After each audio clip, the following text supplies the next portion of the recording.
It was a quiet December evening, the kind where the frost had settled on the windowpanes and the faint sound of Christmas carols drifted from houses down the street.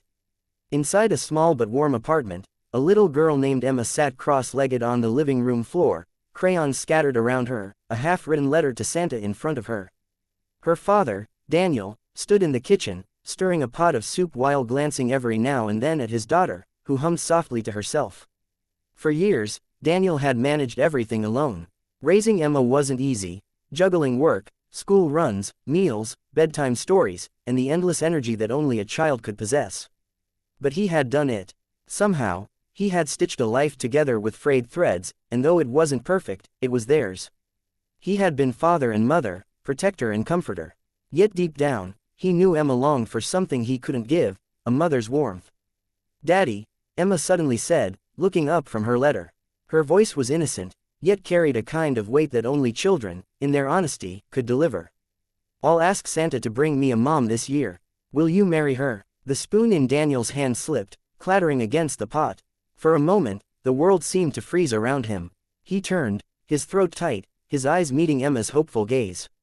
She wasn't joking. Her little face glowed with sincerity, as if she truly believed Santa could wrap up a mother in ribbons and bows and place her under their small Christmas tree. Daniel forced a smile, though his heart ached. "Sweetheart," he began carefully, kneeling beside her, "Santa can bring you toys, books, maybe even a puppy one day. But a mom," his voice faltered. "That's not something Santa can put in his sleigh." Emma's lips quivered. "But Daddy, I see other kids at school with moms. They make cookies together, braid their hair, and when they fall, their moms kiss them better." Her small voice broke, and Daniel pulled her close, hugging her tightly. He kissed the top of her head, whispering, "I know, Emma. I know." That night, after Emma drifted to sleep clutching her teddy bear, Daniel sat at the edge of his bed, staring at the ceiling. Her words echoed in his mind. He had promised himself long ago that he wouldn't chase love again, not after Emma's mother walked out, leaving nothing but broken promises. But Emma's wish, her innocent plea, stirred something in him. Perhaps it was time to open his heart, not for himself, but for his daughter. The following days were busy with work and holiday preparations. Yet, in quiet moments, Daniel found himself watching other families. At the grocery store, he saw a mother gently scolding her son for sneaking candy.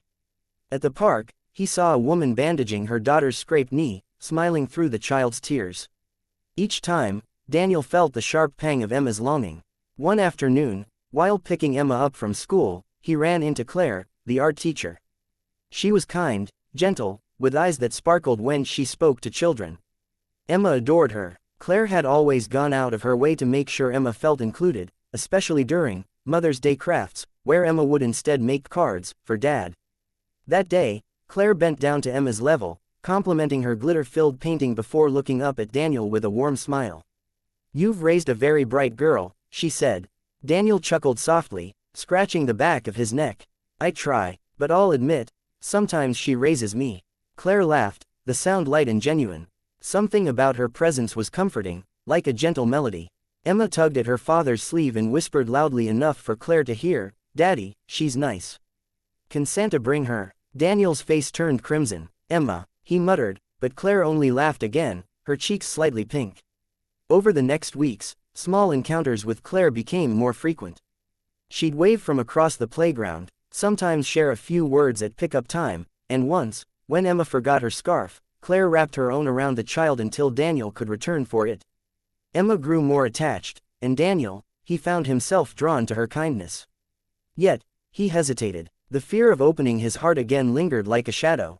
Christmas Eve arrived. Snow fell in soft layers outside as Emma placed cookies and milk by the fireplace.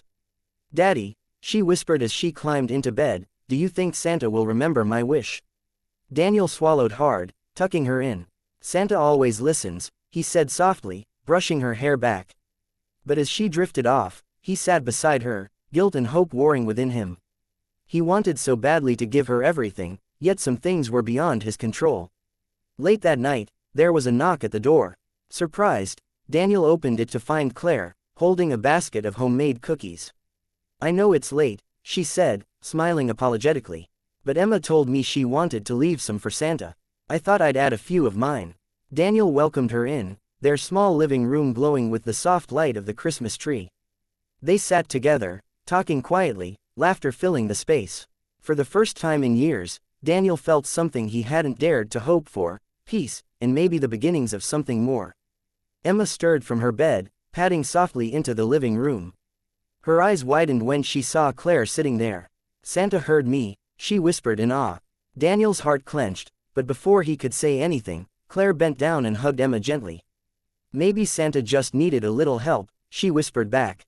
That Christmas morning, as Emma tore through her gifts with sparkling eyes, Daniel looked at Claire. She smiled at him, and in that moment, he realized something profound. Maybe love wasn't about grand gestures or perfect timing.